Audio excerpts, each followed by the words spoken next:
السلام عليكم البنات، معكم ندى كويزين. جيت ندير معكم بغرير خفيف يشهي. الله يبارك، تبعوا لا فيديو حتى الاخر وديروا لي جام. عندي 2 كيسان دقيق رطب، كاس فارينه، مغرفه سكر، مغرفه ملح، مغرفه خميره تاع الخبز عندي، ومغرفه ليفور شيميك. ونخلطهم كامل المكونات مع بعضهم مليح، ومن بعد ابخي ندير لهم 4 كيسان ماء. هاد الكسرونه ديالي رفدت لي 4 كيسان، وها هوك المقدار تاع الكاس. نفرغهم كامل ونحركو كامل بالفوي، ومن بعد نجيب البغا ميكسور نميكسيه 5 دقائق، ومن بعد نغطيه 10 دقائق، ومن بعد نروح نطيبو.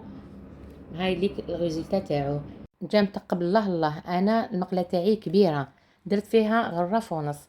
شوفوا كيفاش جاي البنات، جا خفيف الله يبارك، ما خفيف ما تقيل. دوكا نوريه لكم كيفاش طاب يا البنات. شوفوا يا البنات كيفاش جاني الله يبارك البنات. شوفوا شحال شباب، خفيف متقب.